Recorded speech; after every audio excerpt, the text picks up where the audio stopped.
مستقيم إن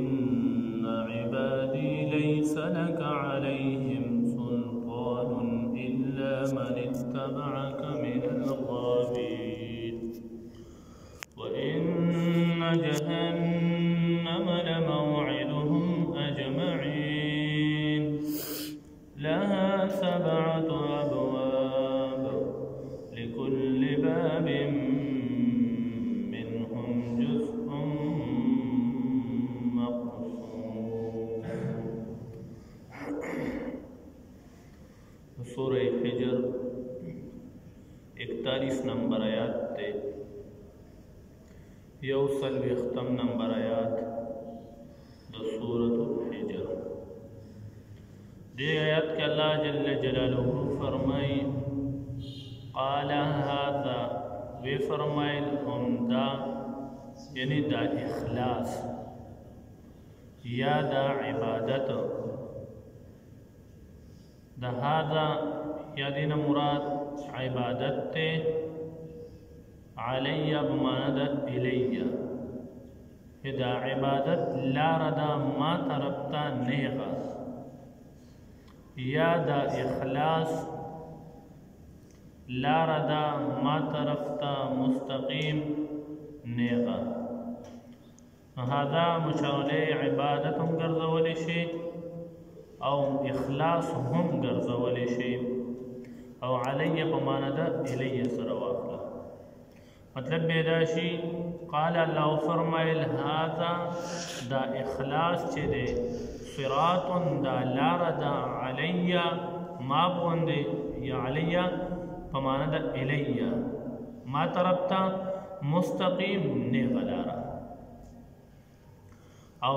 یا محاورتنم خلدا سوی سوک چی سکارو کی وی زمڑا لار خود یاسم پا ما باندی دا گورو ببچے نو دا داغا محاورین علی پماند خپل مانی سره واخلي. ان عبادی اللہ فرمائی بشکا کم چی زما بندگان دی لیس لک علیہم سلطان نشتر استا پا حوی باندے سغلبا الا من اتبعکا مگر سوک چی تابداری کوستا دا گمراہانونا. اللہ جل جلالہ حدیث نمخ کی دا شیطان 2 خبر را نقل کرے. یو خبر دا کرے وا چی زبا دا غن انسانان دا با گمراہ کون ولی زکا چوی دی ما تا پدی باندے غلبہ چی دنو دا حاصل دا. او دویم خبر شیطان دا کرے وا کہ صرف ستان ایک بندگان مخلصین خلق نیکان خلق دا بزما دا اغوا کی دون بچوی. نو 2 خبریں اکڑی. نو بدیزی کی دا شیطان دا یوی خبر تصدیق کی گی چی آو کم چی زما نیک بندگان دی نیکان دی صالحین دی بالکل تا تا بحقی باندے غلبہ نشتا دی. او دویم خبر دا چی توی جی ما تا پا دا دین علاوہ پا نور خلقوں میں اختیار دے و غلبہ دا نا اللہ جل جلالہ فرمائل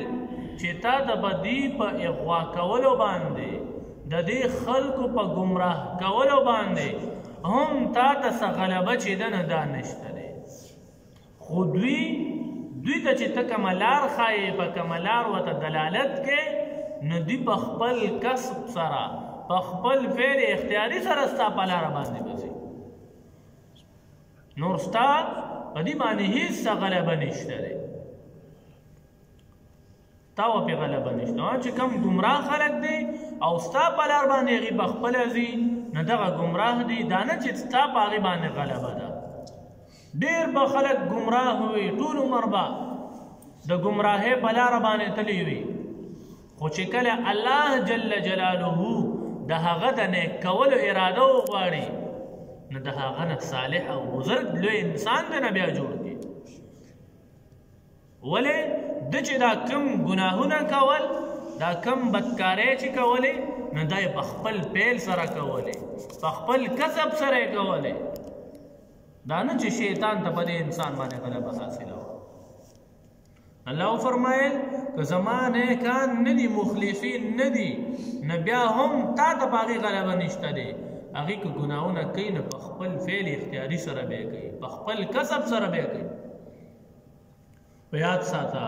وان جهنم لموعدهم اجمعین او بېشکه دوزخ ځای د وعدې دی د دوی کم خلک چې نافرمانۍ کوي د الله ګناهونه کوي الله فرمایي چې د دوی جهنم ځای دی دوی سره د جهنم وعده ده اجمعین د ټولو سره لها 7 ابواب د دې جهنم 7 دروازې دي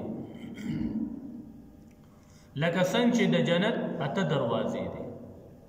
خو د جنت درجاتو ته طبقات ویل کېږي او د جهنم دروازو ته درکات وي طبقات درجات او درکات نو د جنت هغې ته درجات ویل کېږي او د جهنم هغې ته درکات ویل کېږي او د جنت 8 دروازې دي او د جهنم چې دی د دې 7 دروازې دي یا د دې نه مراد 7 طبقې دي علي رضی الله عنه فرمایي چې د دې نه مراد 7 طبقې دي او دا داسې د یو بل د پاسه یو د بلې د پاسه بل د بلې د پاسه بل د بلې د پاسه بل د بلې د پاسه دا داسې د یو بل د پاسه طبقې جوړې شوي دي لکه سټیپ بای سټیپ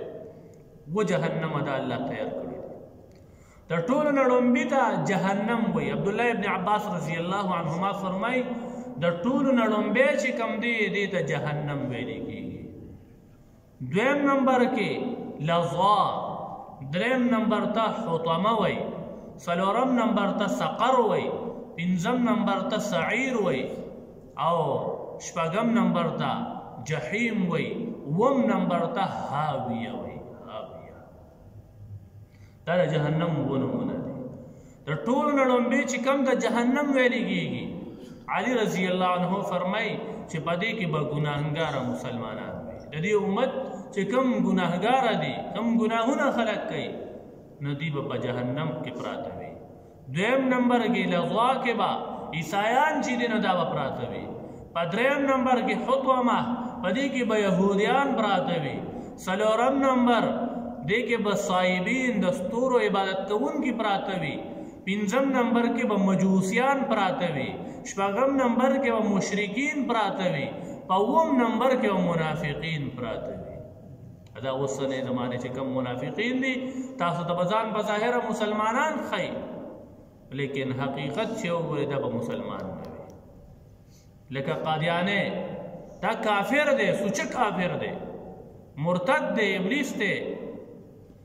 او بیا هم ځان ته څه وایي مسلمان وایي څه به وایي زه هم ستاسو په رنګې کلمه وایم لا اله الا الله محمد رسول الله دا کلمه به هم وایي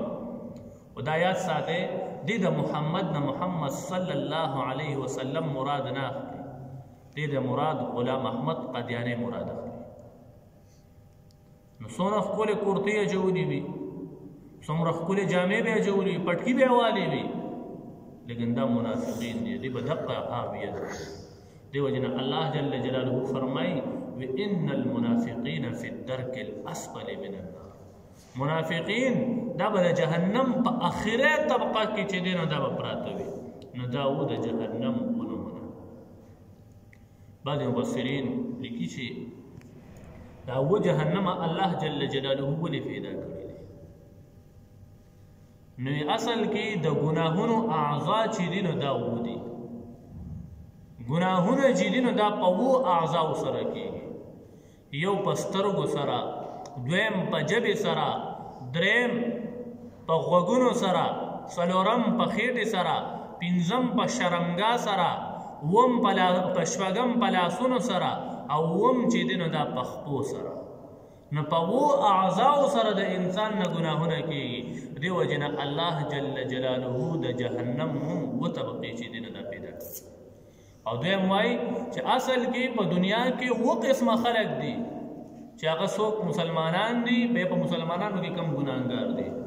څوک یهودیان دي څوک عیسایان دي څوک صایبین دي څوک مجوسیان دي څوک مشرکین دي څوک منافقین دي نو دې په اعتبار سره الله جل جلاله د جهنم چې دی نو اووه طبقې پیدا کړي او د جنت چې دی نو اته طبقې دي الله جل جلاله جنت کې اته درجات پیدا کړي دي دا ولې و دغه اعضا دي او صلو اتم چې دی نه دا پکې نیت دی دې وجه نه الله جل جلاله د جنت اته دروازې پیدا کړي او دا یو پکې د فضل ده الله باب الفضل ورته ویل کېږي الله جل جلاله په خپل فضل او رحم او کرم سره څومره خلک وغواړي دې جنت ته به وردننه کوي دې وجه نه الله جل جلاله اته درجات د جنت پیدا کړي دي نو نیت لا پکړي ده اگر چې د اعمالو دارومدار چې دی نو دا په نیت باندې دی بیا نیت د زړه نه کول په زبان سره کول نو دې وخت اهل حدیث حضرات دی وی په زبان سره کول دا بدعت دی نه بیا خو داسې ډېر کارونه به وي چې هغه بدعت وي خو زبان سره چې نن سبا دا کم دغه کېږي په زبان باندې چې کم نیت کېږي دا دې لپاره کېږي چې د زړه او ذهن او ژبه دا بالکل موافقت کې وي د اوس په زړه کې راځي چې زه پرست کوم او په خوله باندې سنت او نوافل ویولې ځکه چې سوچ یې نشته نو د سوچ د راوستو لپاره موږ وایو چې ته په ژبې سره هم به وې چې ستا سوچ هم برابر وي چې او زه الله ته ودرېږم د الله دپاره مونځ کوم دا ته په زبان سره ووې چې ستا د ژبې نه د دنیا د دکاندارۍ خبرې ختمې شي ستا د ذهن نه د دنیا خبرې ختمې شي ستا په ژبه باندې اوسه پورې نورې خبرې جاري وي خیر دی خو چې اوس بېته د الله دپاره د څلور رکعاتو نفل نیت کوې نو دا به دغه شو بدعت شو نه دا بدعت نه دی مستحب عمل دی جمهور فقهاو په دې باندې باقاعده اجماع ده چې په ژبې سره نیت ویل دا چې دی نو مستحب دی بدعت ویلې ورته نشته نو مستحب عمل دی الله فرمایي لها سبعة ابواب د دې و دروازې دي د دې جهنم و دروازې دي لكل باب منهم د هرې دروازې دپاره د دوی نه جزء مقسوم برخه دا جدا کړی شوې یو برخه د مسلمانانو ګناهګارو ده دویمه برخه د عیسایانو ده دریمه برخه د یهودیانو ده څلورمه برخه د صائبینو ده چې کوم د ستورو عبادت کوي پنځمه برخه د مجوسیانو ده چې کوم د اور عبادت کوي شپږمه برخه د مشرکینو ده او اوومه برخه چې ده نو دا د منافقینو ده الله فرمایي چې د هر یو دپاره برخه د جدا کړی شوې الله دې په دې خبرو باندې عمل کړو